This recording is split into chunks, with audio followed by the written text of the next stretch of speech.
And I believe, I mean, I've served well. It was just in those latter months that, you feeling yourself. And let me say this is very key. Yeah. I have to say this. People will create tension between your pastor and you, especially if you're in ministry. Yeah. Because, you have people to come and say, I enjoy your preaching, and it's a little it's like, you got to kill that, man. Immediately. You have to kill that, because what will happen is you start getting ego, and you start to be like, well, maybe I could be, let me tell you, pastoring has nothing to do, it has less to do with how well you preach, less to do with how well you prophesy, less to do with how gifted you are. Right. It's about the ministry of people. And one thing he showed me is how to love people, something that we don't talk about much, because now is, okay, how gifted you are, how charismatic you are, but can you really love people? Because a pastor is one who shepherds over God's sheep. Because the whole conversation is about that post. That post is life, right? So how as a person that thinks that they can do it better, what would you share with them? I can preach better. I can lead better. If I was the pastor, I would do this. I got a scripture to settle that. Let's go. Ephesians 4, around verse 11 says, for I've given you apostles, prophets, pastors, teachers, evangelists, for the perfecting of the saints. That's it. Wow. It's not about being better, it's about perfecting. Wow. Some people's gifts are more aggressive, more charismatic, but we all come together to edify the people. It doesn't matter how great you are if the people are not being edified. One purpose. One purpose.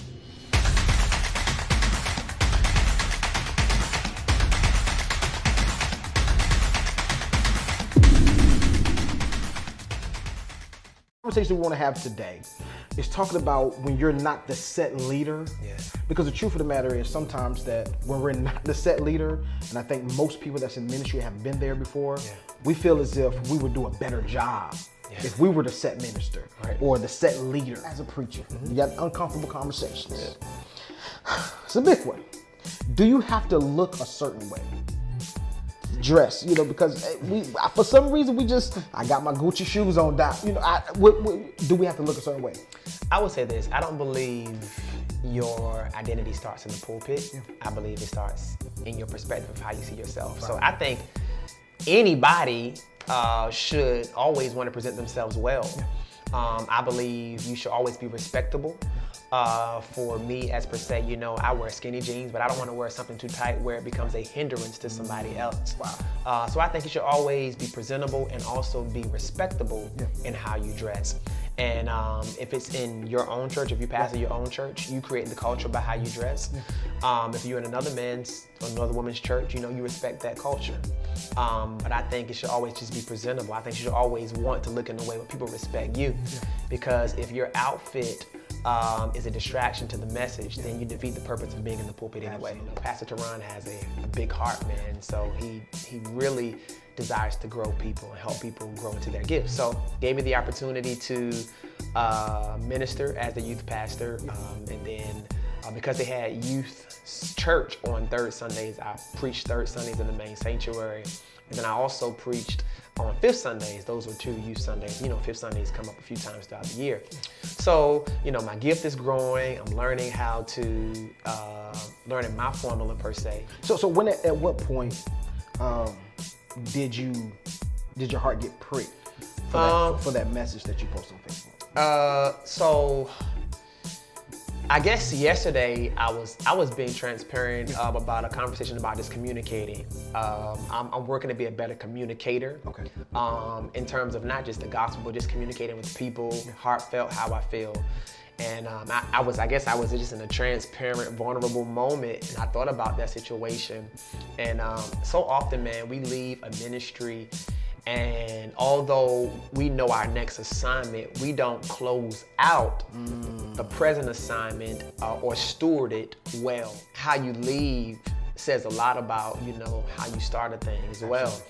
And even though, God was in and has been in, our church, I just feel like at the end of the day, man, no matter how anointed you are, no matter how powerful you are, no matter how many gifts of the Spirit you operate in, man, relationships matter at the end of the day.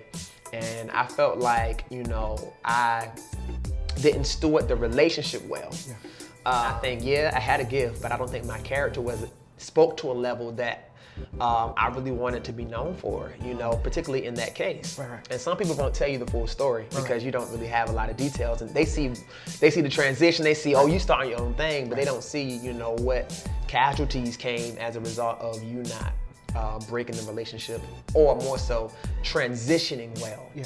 A lot of different things were going on at that time, things that I may not have understood, and being immature and ignorant, and just, I know what the Lord's telling me to do, I carried some things and I said some things that shouldn't have been said, that to me damaged a leader who saw me as a son, who saw me as, and it ain't just saw me, he gave me, if it wasn't for Pastor Teron Rogers giving me the platform to develop my gift. People say stuff like, oh yeah, that's all right, if he hadn't given it to you, somebody would have. I mean, possibly. Right. But we would never know. Our generation, we may be into what's happening now. And at some point, the generations before were the ones that were into what was happening then. And years from now, young men and young women who are coming up now, they're gonna look at us and say, oh, that's outdated, or you should do it like this and like that. And I think we can assist, but in our assistance, we cannot be dishonorable with our presentation. Now, what is dishonorable for the people that's going to watch this? Dishonorable to me more so is how you communicate. Once you become a pastor, once you assume you will see the importance. Role, your perspective, you're like, oh, okay, so that's why we couldn't rush this. That's why we couldn't. But a lot of times, the son doesn't understand the position of a father until he becomes one. Let me ask you this question, because there's a lot of things that my father and I, we talk about. And I thank God for my dad, because no other pastor, preacher has afforded me an opportunity that he has. And I can really say that without trying to, brown nose or trying to get opportunity. Because I learned this a long time ago. Don't change who you are for opportunity. Yeah. Because who you are will present the opportunity, not who you try to be. Right. So now that you're a set man, the senior pastor of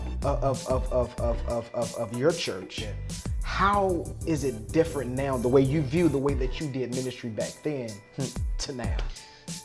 Because a lot of people don't want to be honest and transparent and say, listen, I was wrong here, Right.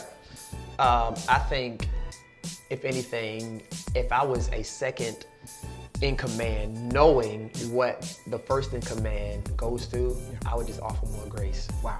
I would, and when I say grace, not grace to necessarily mess up, but grace to process. That's it. Listen, we can't give you too much. This is nothing but the promo video. I'm Mr. Aosinspires. I'm Pastor Jeff Whittaker, All Nations Worship Assembly, VA. And our prayers that this conversation, uncomfortable conversation, is a blessing to you.